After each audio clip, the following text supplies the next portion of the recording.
Hey guys, welcome at my channel educational escape point. कैसे हैं आप सब? आई होप अच्छे होंगे। तो चलिए, आज का हमारा दूसरा क्लास है। पहले वाले क्लास में हमने वृद्धि एवं विकास की प्रस्तावना और अर्थ ये दोनों करा रखा है, ठीक है। अगर आपने वो वीडियोस नहीं देखा है तो चैनल पे जाइए और वो वीडियोस देखिए। आज का हमारा क्लास है दूसरा, और आज हम लोग पढ़ेंगे वृद्धि एवं विकास की परिभाषाएं, ठीक है। हम लोग स्टेप वाइज पढ़ रहे हैं। पहले प्रस्तावना पढ़े हैं, फिर उसका अर्थ पढ़े हैं, अब परिभाषाएं पढ़ेंगे, ठीक है। तो चलिए, वृद्धि का परिभाषा यानी वृद्धि होता है, वृद्धि बोलते हैं ग्रोथ, यानी ग्रोथ होता है कि जो होता है मतलब ग्रोथ जो होता है वो फिजिकल होता है, ठीक है। ग्रोथ फिजिकली होता है। और जो विकास होता है यानी वृद्धि, ग्रोथ ग्रोथ जो होता है वो फिजिकली होता है, ठीक है। वो शारीरिक रूप से जो वृद्धि होती है, जैसे हमारा हाइट बढ़ता है, वजन बढ़ता है, ठीक है। तो ये होता है वृद्धि। और विकास जो होता है वो स्टेज होता है, मतलब एक अवस्था से दूसरे अवस्था, स्टेजेस में जो चेंज आते हैं, एक स्टेज से दूसरे स्टेज में जाते हैं, यानी एक अवस्था से दूसरे अवस्था में जाते हैं। जैसे बाल्यावस्था से किशोरावस्था, किशोरावस्था से प्रौढ़ावस्था, ठीक है। तो इस तरह का जो स्टेज में चेंजेज होते हैं उसको बोलते हैं हम लोग डेवलपमेंट, ठीक है। यहाँ तक आई होप आपका क्लियर हो गया होगा। अगर क्लियर नहीं हुआ है तो पीछे वाले वीडियोस में देखिए, वहाँ पे मैंने सारा एकदम एक जनरल वे में बताया है, सामान्य तरीके से बताया है, वो आपको समझ में आ जाएगा वहाँ पे, ठीक है। तो देखिए, कुछ वैज्ञानिक हैं जो जिनका मत अलग अलग है। कुछ वैज्ञानिक कुछ बताएं, कुछ वैज्ञानिक कुछ बताए हैं, तो उनके अकॉर्डिंग हम लोग इसकी परिभाषाएँ देखेंगे, ठीक है। तो चलिए स्टार्ट करते हैं। वृद्धि एवं विकास की परिभाषाएं। पहला है मेरिडीथ के अनुसार। मेरिडीथ के अनुसार कुछ लेखक अभिवृद्धि का प्रयोग केवल आकार की वृद्धि के अर्थ में करते हैं और विकास का भेदीकरण या विशिष्टीकरण के अर्थ में करते हैं। यानी जो कुछ लेखक हैं वो आकार की वृद्धि, यानी जैसे हमारा शारीरिक विकास होता है तो हम लोग छोटे रहते हैं पहले, फिर बड़े होते हैं, तो ये आकार में परिवर्तन होता है ना। छोटे रहते हैं तो बहुत छोटे, उसके बाद फिर बड़े, फिर बड़े, तो हमारे आकार में परिवर्तन होता है, ठीक है। तो कुछ लेखक उससे करते हैं कि ये वृद्धि के अर्थ में करते हैं। और विकास का जो भेदीकरण करते हैं, यानी मतलब कुछ विशिष्ट चेंजेज आते हैं। जैसे छोटे बच्चे होते हैं तो उन्हें कोई भी चीज़ फील करके महसूस होता है, वो किसी चीज़ को महसूस करके, मतलब एक छोटा बच्चा है, अगर मोमबत्ती जलता हुआ रख देते हैं तो एक बार अगर उसका हाथ जल जाता है उस मोमबत्ती को टच करके, तो बाद में वो कोई भी चीज़ को टच करने में सोचता है कि नहीं फिर जल जाएगा, वो उस चीज़ को महसूस करता है, ठीक है। लेकिन जब वही बच्चा बड़ा हो जाता है तो उसे पता है कि ये आग है, इससे हाथ हमारा जलेगा, वो समझ में आ जाता है कि उसको आग है, लेकिन वो सोचता है कि नहीं ये चीज़ है तो इससे जल जाएगा। तो कोई भी चीज़ को छूने में छोटा बच्चा सोचेगा, लेकिन बड़ा बच्चा सोचता है कि नहीं वो चीज़ से जल सकता है, इस चीज़ से नहीं जल सकता है। तो एक विशिष्ट चेंजेज आते हैं, छोटे से बड़े में समझ भी आती है और चेंजेस भी आते हैं। तो इस तरह जो है कि भेदीकरण किया गया है कि विशिष्ट चेंजेज को कहा गया है विकास, और आकार की वृद्धि यानी शारीरिक फिजिकल बोल सकते हैं, उसको बोला गया है वृद्धि, ठीक है। नेक्स्ट वैज्ञानिक है हमारे हरलॉक, ठीक है। हरलॉक मनोवैज्ञानिक है, ठीक है। इनके अनुसार विकास बड़े होने तक ही सीमित नहीं है, यानी बोला गया है कि विकास जो है वो बड़े होने तक ही सीमित है। जैसे बच्चे छोटे हैं उसके बाद बड़े हुए, फिर बड़े हुए, यानी किशोरावस्था में है, तो यहाँ तक ही नहीं है, ठीक है। ये वरन इसमें प्रौढ़ावस्था के लक्ष्य की ओर परिवर्तनों का प्रगतिशील क्रम में निहित रहता है। विकास के फलस्वरूप व्यक्ति के नवीन विशेषताएं एवं नवीन योग्यताएं प्रकट होती हैं। यानी देखिए, जब छोटे से बड़े में हम लोग जाते हैं तो ऐसा नहीं है कि विकास सिर्फ किशोरावस्था तक ही सीमित है, ये प्रौढ़ावस्था की ओर भी है, ठीक है, अग्रसर। क्योंकि जब प्रौढ़ावस्था में भी जाते हैं तो ऐसा नहीं है, कुछ नवीन विशेषताएं, कुछ नवीन योग्यताएं, मतलब कुछ तो उनको एक्सपीरियंस मिलता है ना। किशोरावस्था तक उनको कुछ एक्सपीरियंस मिलता है, कुछ नॉलेज, मतलब बहुत कुछ वो ऑब्जर्व कर लेते हैं। उसके बाद जब वो नेक्स्ट प्रौढ़ावस्था में जाते हैं तो वहाँ जाने के बाद उनको इतना एक्सपीरियंस रहता है कि वो कुछ नवीन, यानी नए तरह की उनके अंदर विशेषताएं आती हैं, नए तरह के कोई भी कार्य करते हैं। जैसे इतना दिन तक वो जॉब की प्रिपरेशन कर लिए, ठीक है, जॉब नहीं लगी, तो बाद में वो तो अपना बिजनेस भी कर सकते हैं। तो इस तरह की नवीन नए चीज़ों की मतलब नए चीज़ों को कर सकते हैं, ठीक है। नेक्स्ट है मुनरो, ठीक है। मुनरो के अनुसार विकास परिवर्तन की वह अवस्था है जिसमें प्राणी गर्भावस्था में परिपक्वता तक गुजरता है। यानी विकास जो होता है ये वह अवस्था है, स्टेज है, जिसमें प्राणी, जैसे बच्चे जब छोटे गर्भ में रहते हैं, माँ के गर्भ में रहते हैं, तो वो वहीं से स्टार्ट हो जाता है उनका विकास होना, ठीक है। वहाँ से स्टार्ट हो जाता है और मृत्यु तक विकास चलता है, विकास कभी रुकता नहीं है, ठीक है। वृद्धि एक जगह सीमित हो जाती है, क्योंकि वृद्धि किशोरावस्था तक होती है, उसके बाद प्रौढ़ावस्था में जाने के बाद, मतलब जितना किशोरावस्था तक हमारे शरीर में एनर्जी या फिर किसी कार्य को करने की क्षमता या फिर हमारा मेंटालिटी जो किसी चीज़ को मतलब ऑब्जर्व करने की होती है वो कम हो जाती है, ठीक है। वो वृद्धावस्था या फिर प्रौढ़ावस्था से थोड़ा कम होने लगता है, ठीक है। तो लेकिन विकास जो है वो हमेशा चलता रहता है, ठीक है, क्योंकि विकास जो है वो स्टेजेज के चेंज होते हैं, स्टेज से एक स्टेज से दूसरे स्टेज में, यानी एक अवस्था से दूसरे अवस्था में जाना। चलिए नेक्स्ट है 4th नंबर विकास के पक्ष, ठीक है, एस्पेक्ट्स ऑफ डेवलपमेंट। चलिए इसको देख लेते हैं। कभी भी हमें पेपर देना है तो एक क्वेश्चन में एक दो फिगर बना लेना है, ठीक है। इससे क्या होता है कि देखने में अच्छा लगते हो और एग्जामिनर मार्क्स देता है। तो चलिए इस तरह का फिगर बना लेना है, इस तरह का, ठीक है। विकास के पक्ष देख लेते हैं। विकास के पक्ष हैं, विभिन्न अवस्थाओं में होने वाले विकास के उपरोक्त वर्णित विवेचन से स्पष्ट है कि विकास की प्रत्येक अवस्था में बालकों के व्यवहार में अनेक प्रकार के परिवर्तन होते हैं। यानी जिस तरह से अवस्था चेंज होती है उसी तरह से बालक के जो ये व्यवहार होते हैं, बिहेवियर होते हैं, वो भी चेंज हो जाते हैं। क्योंकि देखिए जब बच्चे छोटे होते हैं तो कोई सामान देने में वो सोचते हैं, नहीं देते हैं। अगर वो एक अपना ही भाई है और 2 भाई हैं तो अगर उसको सारा चॉकलेट मिल जाएगा तो दूसरे वाले को देना पसंद नहीं करेगा, क्योंकि वो सोचेगा कि सारा मेरा है, ठीक है। लेकिन जब बड़े हो जाते हैं बच्चे तो उनकी जो मेंटालिटी होती है वो थोड़ी चेंज हो जाती है, वो अपनी चीज़ें शेयर कर लेते हैं और अपनी चीज़ें आसानी से दे देते हैं, ठीक है।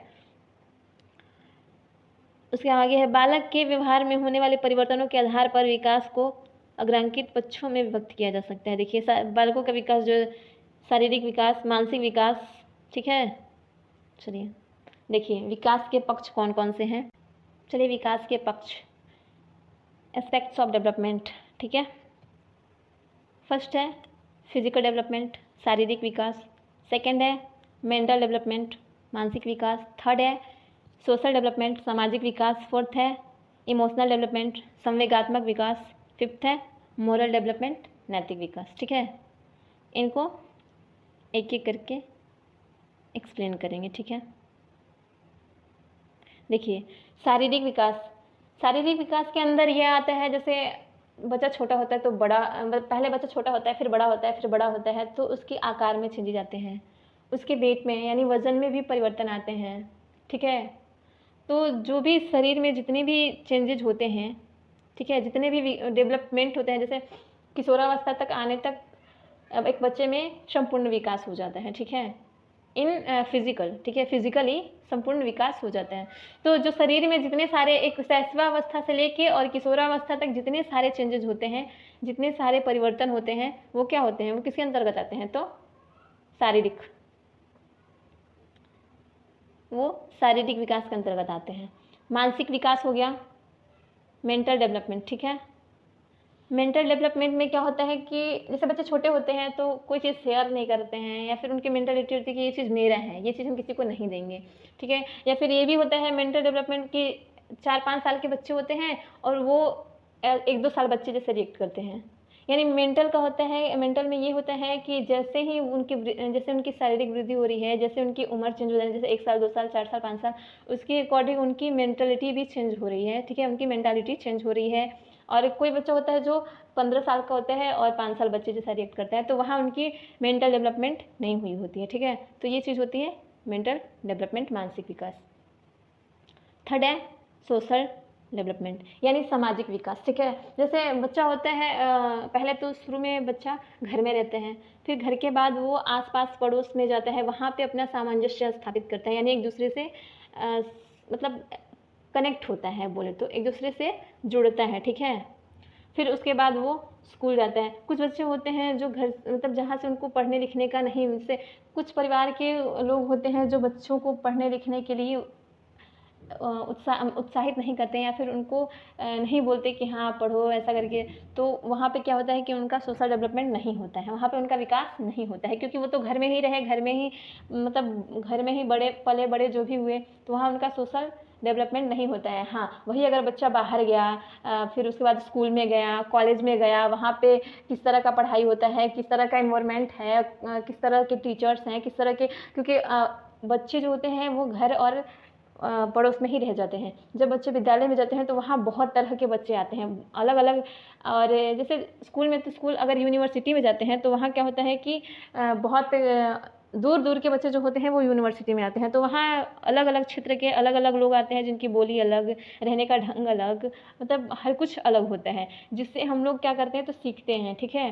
किसी किसी का देख के, जैसे कोई हम जाते हैं पढ़ने तो कोई तेज़ रहता है तो कहते हैं अरे नहीं ये तो बहुत तेज़ है, तो उसके जैसे हमको सीखना होता है कि हम भी वैसे बन जाएं। या फिर कोई होता है कि मतलब किसी का पैशन है कि हमको ये अच्छा डांसिंग करता है, हमको भी ये चीज़ सीखना है, या फिर ये अच्छा गाता है, ये चीज़ करना है। तो वहाँ क्या होता है कि इंसान का ये सोशल डेवलपमेंट होता है, ठीक है। वहाँ पे सामाजिक विकास होता है, या फिर समाज के द्वारा हम लोग प्रेरित होते हैं और उसको सीखते हैं, ऑब्जर्व करते हैं, ठीक है। नेक्स्ट है हमारा संवेगात्मक विकास, ठीक है। नेक्स्ट हमारा है इमोशनल डेवलपमेंट, ठीक है।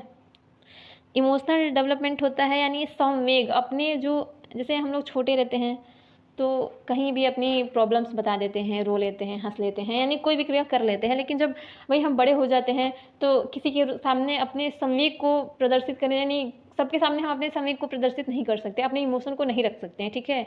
हम एक दो लोग के ही सामने अपने इमोशंस को रख सकते हैं, बाकी सबके सामने नहीं रख सकते। लेकिन जब छोटे बच्चे होते हैं तो हमें ये चीज़ नहीं होता है, वहाँ हमारे इमोशंस पे कंट्रोल नहीं होता है। लेकिन जब हम किशोरावस्था में जाते हैं तो हम अपनी बातें किसी से कहने से पहले सोचते हैं, या फिर किसी का जवाब देने से पहले सोचते हैं, पहले या फिर किसी भी क्रिया को करने के पहले हम अपने संवेग को पहले सोच समझ के उसके बाद बोलते हैं। तो संवेगात्मक विकास को यही बोल सकते हैं कि जो हमारा संवेगात्मक विकास को हम यही बोल सकते हैं कि हम अपने इमोशंस को कंट्रोल करना, इमोशंस को किसी के सामने प्रेजेंट करना, इस सारे चीज़ों को हम लोग बोल सकते हैं इमोशन डेवलपमेंट। और ये भी हमें इन्वायरमेंट से ही, मतलब वातावरण, अपने आसपास के लोगों से ही या फिर अपने घर में ही ये देख के चीज़ें समझ में आती है। और ये जो डेवलपमेंट होता है वो जैसे हम बड़े होते जाते हैं, शैशव बाल्या ऐसा करके, तो ये चीज़ें भी बढ़ती जाती हैं, ठीक है।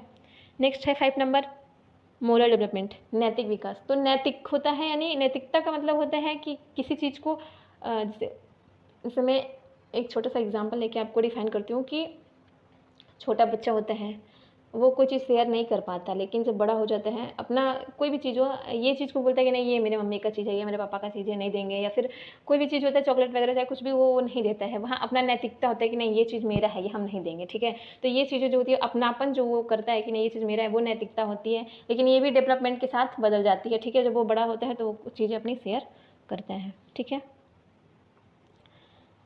देखिए इसमें आपको और बता देते हैं, शैक्षिक दृष्टि से विकास इन सभी पक्षों में अत्यधिक महत्व है। विकास के भिन्न भिन्न अवस्थाओं में इस विभिन्न पक्षों का विकास किस प्रकार से होता है तथा विकास की गति को किस प्रकार से वांछित दिशा में तीव्र गति से बढ़ाया जा सकता है, इसका अध्ययन करना शैक्षिक मनोवैज्ञानिक के लिए आवश्यक प्रतीत होता है। शैशवावस्था, बाल्यावस्था तथा किशोरावस्था के दौरान होने वाले शारीरिक, मानसिक, सामाजिक, संवेगात्मक तथा नैतिक विकास की विस्तृत चर्चा ही क्या कहलाती है?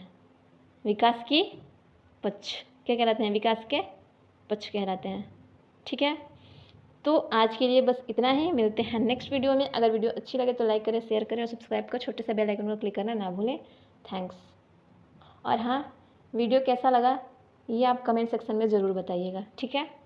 तो मिलते हैं नेक्स्ट वीडियो में, तब तक के लिए जय हिंद, जय भारत, वंदे मातरम।